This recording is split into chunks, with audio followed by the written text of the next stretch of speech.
This is a debut novel, and I kind of want to scream. So basically, guys, I think I'm here to tell you that Asian-inspired fantasies are really, truly, finally here, and I'm over the moon about it. That was not an intended pun or joke, I swear. So Lynn Tan, T-A-N, if it's tan, I apologize. I'm so used to A being like an ah sound, so if I'm mispronouncing this, I apologize. But Lynn Tan's Daughter of the Moon Goddess takes its inspiration from Chinese mythology, of which I basically know nothing.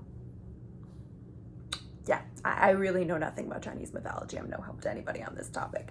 But in particular, it's taking its inspiration from the tales surrounding the moon goddess known as chang'e. And this is where I immediately apologize for my mispronunciation of all these names. Chinese is hard and I'm dumb. So I am trying, but I do believe the pronunciation of the moon goddess's name is chang'e. So we have the moon goddess chang'e and a lot of common elements that accompany her story. Namely, we hear about a mortal archer named Hoi, immortality elixirs, angry celestial emperors, and yeah, you guessed it, the moon. It's kind of thing. But that brings us back to our protagonist, Xingyan. I'm so sorry for the pronunciations. I need to say this a million times because I wish I could say them all properly, but I get the feeling I'm mucking them all up. Again, I'm sorry. So Xingyan is our eponymous daughter of the moon goddess. And I think what I liked most about Xingyan, amongst many other things, it's that she is never this like reluctant hero who sits there and bemoans her fate and is just like, oh, woe is me. Yeah, no, because after having her secret existence nearly revealed, she gets like very quite literally flung down off the moon and manages to make her way to the celestial realm or celestial kingdom. I'm so used to calling everything realms because of Chinese fantasy C-dramas. That was redundant. Fantasy C-dramas. But I think they're actually kingdoms in this. I'll probably accidentally call them realms a million times.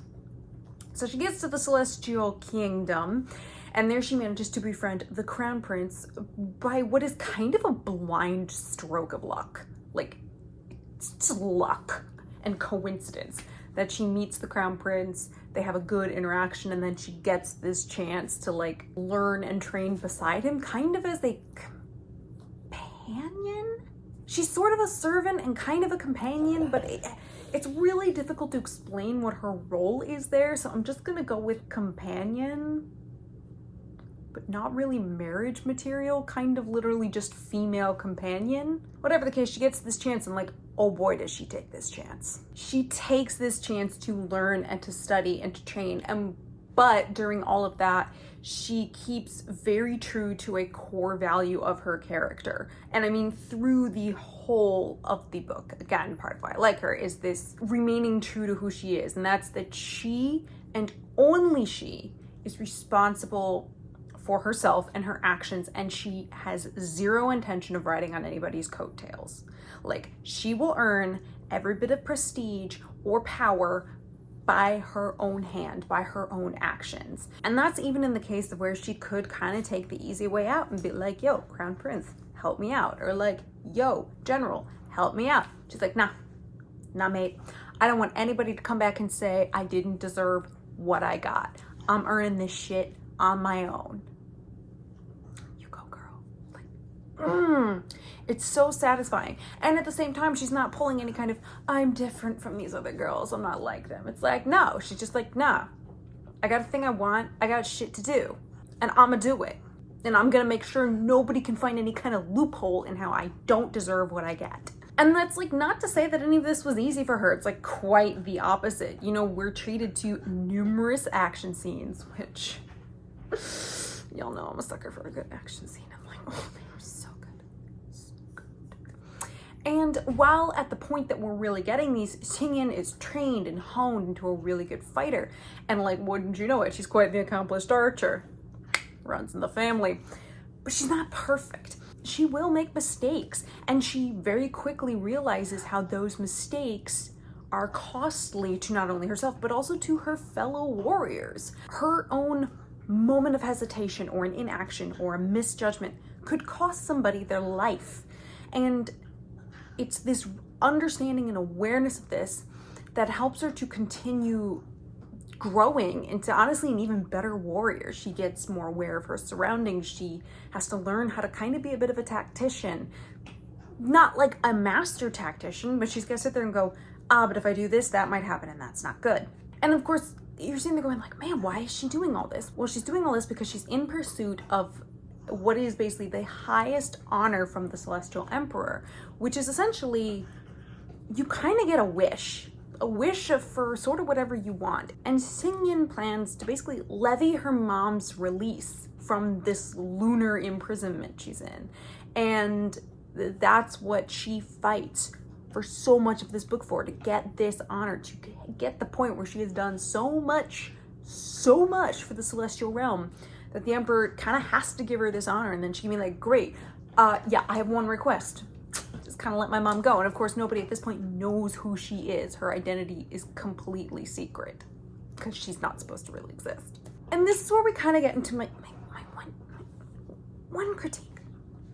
Just one real critique of the book. The pacing of the third act. Like, don't get me wrong, this book clocks around at a very nice, consistent pace for just about everything. It's not super fast, it's not super slow, it's just a good, consistent pace. And I'm like, okay. I'm even fine with time jumps and time skips. Like, look, I watch fantasy C-dramas. Do you know how many time skips you can get in one C-drama? So many. Then we get to this third act. We get to the dragons and their pearls. I'm not going to say too much on that point because, spoilers, but let's just say a lot happens in very few pages, especially when compared to the rest of the narrative. And I found that sudden speed bump jarring. It was like all of a sudden, we're clocking along, we're fine, and then like we hit the accelerator so hard, so fast, I got whiplash. I looked at it like, oh my god, like Sulin Tan, we're already clocking near 500 pages. Like, just go full force towards 600. You long since hooked me at this point. We good. I swear. Like, you can slow down. You can literally take 100 pages as opposed to 30. It's fine. I'm here. You've got me. If you've gotten me to nearly page 500, you can take me to nearly page 600. It's fine. But like I said, beyond that one critique, this book was such a joy to read. Like, and again, as somebody who's like utterly unfamiliar with Chinese mythology and legends, save for, again, kind of what I happen to glean from like fantasy C-dramas or the few fantasy like web novels, works of MXTX that I've read, like, it makes this world so lush and new, and it makes it fun to fall into because I have no real context for what's happening, and I get to learn, and I'm allowed to be surprised. And it doesn't hurt that like Tan's prose is really like to the point, I kind of felt like I was watching a movie instead of reading a book. I could see everything so clearly in my head and with such like glittering detail. And it also made the action sequences in the novel incredibly more dynamic and also all the more graphic. I mean, your girl loves a good fight scene, so I was eating that shit up, but I could imagine if you went in and you were a little younger and you didn't realize you were gonna be reading my limbs getting chopped off and shit, like, that might be jarring. There's an entire sequence involving mer people where like our girl's in excruciating pain, and I was like, yo, what is this rated? Like, I had a moment of like being like, is there a rating on this book? I don't care. I'm 30 effing years old, who cares? But if you're not down for like a little bit of blood, you might have some problems. But like for me, hell yes. Give me. I want it. I'm a sucker for action. Somebody make this into a C-drama. I'm down for it. So my only real question is like, sequel next year, 2024. What's the stitch on that? Because we got a title. I need it. Like, you left some threads loose. I know the sequel's coming. When am I getting it?